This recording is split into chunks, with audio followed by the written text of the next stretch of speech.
Good evening, guys. So I got a little video for you guys. So how many of you guys out there absolutely hate waiting for slabs to get done constantly? Well, there's two ways to speed that up. One is, well, actually three. The little gear motors that are inside here, if you take these off, there's 4 bolts, and this whole unit pops off. You might have to wiggle a little bit or turn the gear motor because it has a metal plate and a gear motor that'll get hung up on the lip on the inside of this, but it's really not that trouble, or not that big of a deal. But if it gives you any trouble, you just got to turn the motor a little bit. So one thing you could do is put a faster motor in it if you can find it. The problem with the Lortones, you see how small that box is and see how big the box is on the Highland Parks? Well, the difference is basically nothing. This motor is the same speed, stock anyways, this motor was, I should say, the same speed as a stock Lortone. Now what I did with these, and we actually do the conversions, I can't do them right now, guys, because frankly I can't get the motors, and I'll show you why I'm making this video here. What we're doing is we turned a LS10, or we're turning an LS10 into a precision saw. You can use it as a trim saw. You can use it as a lot of things because frankly, we'll show you here. So I bought this saw off a friend of mine tonight, and the front control box, the motor in it was shot. I took it all apart. I actually ultrasonic cleaned all the gears and the little gear motor that fits on the front behind that box. And unfortunately, Lortone doesn't carry them anymore. And there's a bazillion and one out there, but because of this small box size, you're limited to the size of the motors, and a lot of them are much bigger. There's only a few of them that'll actually fit in there, and I can't find them. I looked for days for this, or no, yeah, it was for this motor originally, and thank God I ended up finding one on eBay, I think it was, or something, or it was Etsy, I think. Sadly, eBay never has any good parts anymore. But on the new HT10s, one way to speed it up is, well, same deal. You could either put in a faster motor. Now you have a lot more options because of the box size. And I am by no means saying that the Highland Park is better than the Lortone. In all honesty, guys, after running this saw, and I mean, we run these things, we run these things all the time because we're cutting commercially. And it's actually held up pretty good. It had some little issues with it and stuff, but all in all, it's actually holding up okay so far. So, but I am a fan of the original Lortones. These things, they might look like dog turds, guys, but they just work. They really do. They last forever. However, with that front control box, if those motors ever go out and Highland Park decides not to carry them, well, you have a lot more options because of the size of the box. The Highland Park motors, one other thing you can do is if your motor goes out on yours, guys, and say everything goes out, well, if the switches go out, that's all easy. You can even do like I did. I actually got a little toggle switch and I ground to flat spot, and I drilled a hole right through it. And then I made this little metal bar, crimped on a little piece of aluminum. I think I machined that on the lathe, and then just crimped it on, hold it as a little stop. Or you can actually get a little stop with a set screw in if you really wanted to. Well, I lost my train of thought. But if these ever go out on you and you can't do anything, what you can do is you can take this box and retrofit it. Now, when I say retrofit it, you're going to have to do some fitting issues and stuff. But overall, things line up a little bit. Obviously, these screws aren't going to line up because of the longer box, which is no big deal. You just drill the screws out, put a nut and bolt in there, and you're done. But you can actually buy this from Highland Park itself if you wanted to, and retrofit it onto the LS10s. I've always wanted to do this. However, if you don't want to do any of that, what you can do is this. Now, I took this off, and years ago, guys, I had a 10-inch saw. It was a Raytech that was actually built from the factory that was similar. It had an automatic feed and gauge mode on it, and then it had a manual mode. You can actually push the carriage through. But the problem with that is you're pushing harder and softer because you can't be perfectly consistent as you're going through. However, despite that fact, we would, on average, we'd be able to cut about 300 slabs a day on that little Raytech. I mean, that thing rocked. That thing absolutely rocked, guys. It really did. Excuse me, I had to go back and take a little bit of drink here. I'm really thirsty. However, the bearings on the original Raytech guys, they went out, and at the time, now you can get them. I couldn't get them at the time, so I put it on the shelf. But it always stuck in the back of my mind. It was a clever little design with that disengage, engage system for the feed on them. You may know the type I'm talking about. They have the open top on them, and some of them will have a clear lid that you kind of just set on top.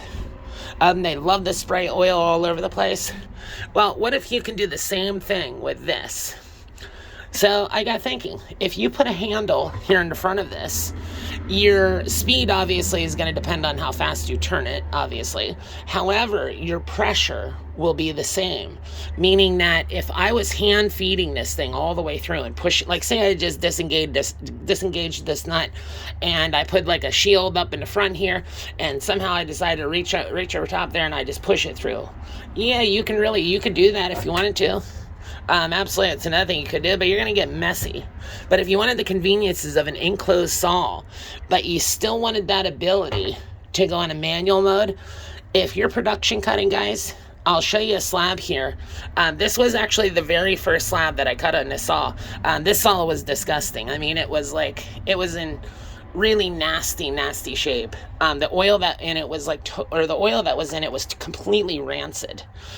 So I spent probably 5 or 6 hours tonight literally cleaning this thing up with Awesome and other degreasers and stuff, and you could barely even tell that this thing was green. I'm not even kidding, guys.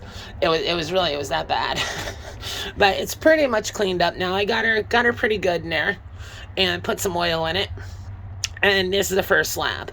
Tomorrow I got to get some wing nuts, and there's some other little odds and ends and stuff like that. Like I see they put this huge pulley on the bottom of this, which actually is going to reduce the speed of your blade, which why you would want to do that, I have no idea, because that's only going to, if you have an automatic feeding saw and you reduce the speed of your blade, this motor in the front, or where the motor used to be, is still going to turn at the same RPM, so it's still going to engage and move forward at the same rate of travel.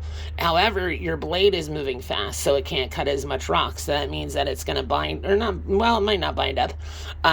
If it doesn't bind up in there, it's still going to put so much more stress on your arbor, on your carriage, on everything, because it's trying to jam that rock through there. So the pulleys that are on these things, guys, you should really leave the pulleys on. They're actually a stock 4-inch pulley right there. I actually just put that one on. This saw, tomorrow I have to tear this saw apart, and I have to redo the bearings and arbor and stuff like that. I actually got all the parts right there, or some of the parts. I'm waiting on more of them for tomorrow. But on this guy, so what I did was, if you notice, there's no handle here.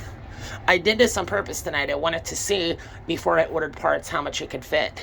So to do the little conversion, you have this little nut that is in every one of the saws, and your motor, actually, your little gear motor, actually goes in here and holds on.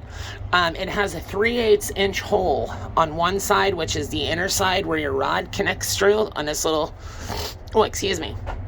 and then on the other side, I don't know what it is. I think it's like probably around 1/4 of an inch or something like that. So what I did was, unfortunately, I didn't have my lathe here, so I couldn't get it perfectly straight, but I put it in a vise and I bored the rest of it out, so it's a complete 3/8 inch hole going all the way through this.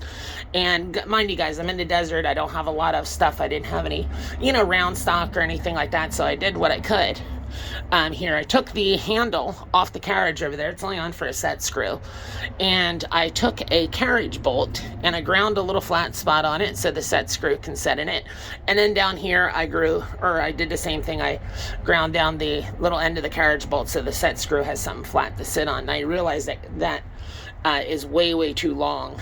But that's what they had at the hardware store. The old one that was in there was actually stripped out. However, it actually works really good. So keep in mind, though, these you have to turn them counterclockwise to move the carriage in if you do this. But really, guys, that's all you need to do is pop off your box, take this little grommet, or I forget, there's actually a name for this part and I don't remember, I apologize.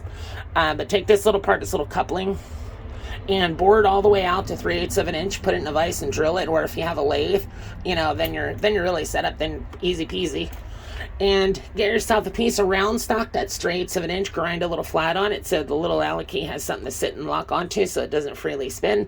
Do the same over here, and take you can get this replacement handle right here for the Highland Park the HT10. You're going to look for the carriage handle that actually fits, like I said, on the inside right here. I got to order another one, obviously. This one is going to come back off tonight, but it's just to, you know, kind of see. I want to run some slabs through and see how she's, you know, how it does in this manual mode.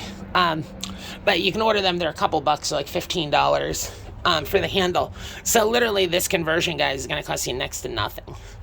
And your saw will work exactly the same as it did before. This is actually, ooh boy, there's some Shattuckite in there, chrysocolla, some malachite, cooperite, and quartz. And that's some good old Bisbee, Arizona. That's a good one. So, you know, move your saw back. And by the way, guys, you can see, if you guys look, now this is a new blade, but it produced a really nice finish, even though I'm hand feeding. You are going to get some more lines, especially if you stop. Really, you don't want to stop once you start turning the crank. You can, but you're going to get a little bit more lines. You're going to have to do some more rough grinding, you know, to get that out when you start calving it. By the way, on the Lortones, 6 turns over gives you just a nicker under 1/4 of an inch. 7 turns gives you barely over.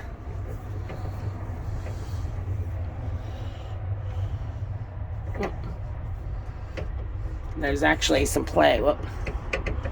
See, the handle has a couple little things I need to fix up on this. So, but we got it. We'll move it up close to the blade. And I usually move it until it touches the blade and then just back it off just a hair. Close it up. Now, mind you guys, tomorrow I'm going to get an actual switch and wire a switch up to this. You know, an inline switch. For now, I'm just plugging it in. And I actually am going to, some of the things, put an inline switch in it. I am going to put a 1/2 horsepower motor, maybe a 1/3 horse, but I really want to put a 1/2 horsepower motor on this, being that I'm hand feeding it. And I have to fix this. This thing got warped. Whoop. It got warped from the sun. In fact, hang on. So it got warped from the sun. So what I'll do is I'll actually take a heat gun and form this back. You can see how it got bent in. It's weird. It wasn't like this the other day. I think it just got really, really hot that one day when the sun was on it. You know, before I got it. But anyways, so she's pretty much ready to go. So you're just going to take your handle and right until you feel, right until you hear it stop.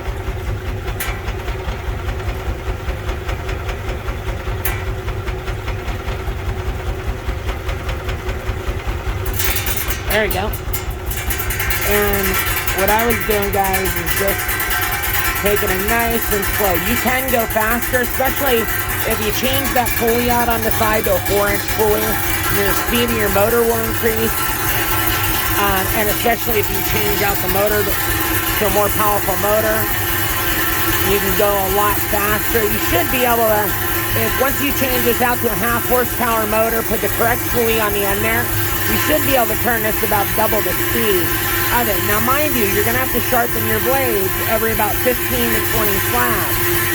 Only takes about 5 minutes to do it with a file. I actually did another video that's on my channel here. If you scroll down, there's another video that shows you how to sharpen your blade with a file. So we're going to do a full blade, We're going to do a full slab here from start to finish. It's only going to take a few minutes because it's small. And by the way, guys, there is like zero resistance. There's like zero resistance on this handle. It turns as smooth as butter. This will enable you to cut slabs, guys, a lot quicker. And the more consistent you are with your speed of your handle, meaning that you're not going faster and slower, that you can turn at the same continuous speed, which is going to be hard with this because that's a 1/4 horsepower motor, which is okay, but he has the speed really reduced on it. I can see just by how fast it's turning. So we'll just take care of that tomorrow. I just got a pulley.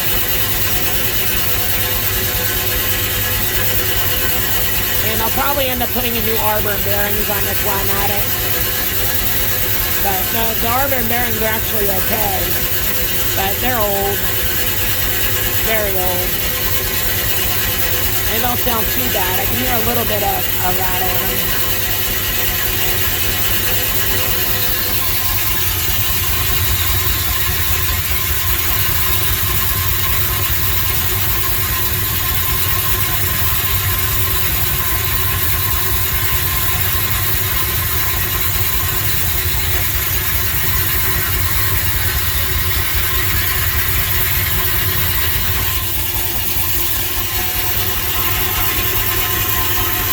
So we're almost through.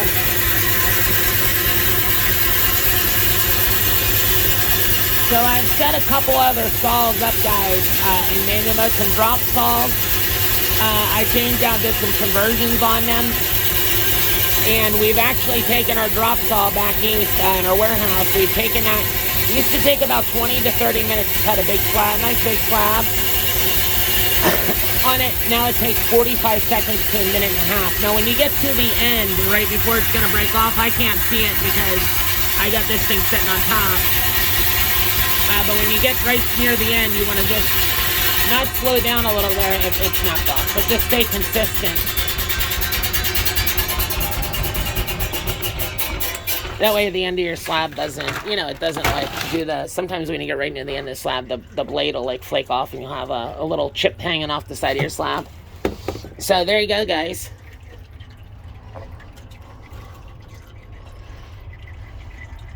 Nice, consistent, beautiful Shadowkite slab from Bisbee, Arizona. Cut in manual mode. If any of you guys are not mechanically inclined and you want me to do one of these conversions for you guys, well, what you would have to do is you would have to take your box off your saw unless you want to bring your saw to me. Now, mind you guys, I'm not at my shop at the moment. However, I am in Quartzsite, Arizona right now. This is my mobile trailer. Actually, we do lapidary equipment repairs and whatever else, well, really whatever else we need here. But if one of you guys wants me to do one of these conversions for you, they're not going to be expensive because the parts aren't expensive. And it's just simply, it's going to be probably $30 in parts and some labor to do it. But we can take this box off for you, or if you really wanted to, I can make you up one of these handles and actually get you real stock and a real nut. The whole assembly is going to be this part, this part, this part, all this whole thing all together. And what you would have to do is take off the 4 bolts, pull this off, disconnect your motor. All you have to do that is on yours, you'll see a little set screw exactly like that, and the motor's hanging in where the handle is, and you just undo that and pull the whole thing off, and you would just slide this handle back on. Literally, it would take you 5 minutes to change it out from that to that once all this part's done. So there you have it, guys. I hope you guys enjoyed the video. Maybe I'll do a little bit of updates. I don't know. I mean, the other stuff's pretty common. I have to rebend the hood here, or I can just make up a new one. This one here I actually made from scratch, actually out here in Arizona a couple years ago. But if any of you guys are in Quartzsite or near Quartzsite and you need me to, you want me to do one of these conversions, you gotta let me know ahead of time, a few days, because I gotta order this part from Highland Park, just this part right here. The rest of the parts I can go to the hardware store and I can get and machine down the best I can here. I can't get it like I can, when I have my lathe guys, but I can get it for you so it'll be aesthetically pleasing and it will work. It just might not be all polished and bright and shiny like it would be if I'd done it on my lathe. So, but there you have it, guys. And like I said, once again, if you need me to do any of these, we're in Quartzsite, Arizona at the moment. I don't know how long I'll be here for. Maybe a few weeks, probably until the end of next month, at least. Or if you have any other equipment repairs or anything like that, shoot me a PM, or you can always drop a comment below and I'll try to get back to you. You can contact us on Facebook. Always, link is in the description. And I thank you guys so much for watching. You guys have a great night. Hope you enjoyed a little video. More to come. Thanks a lot, guys.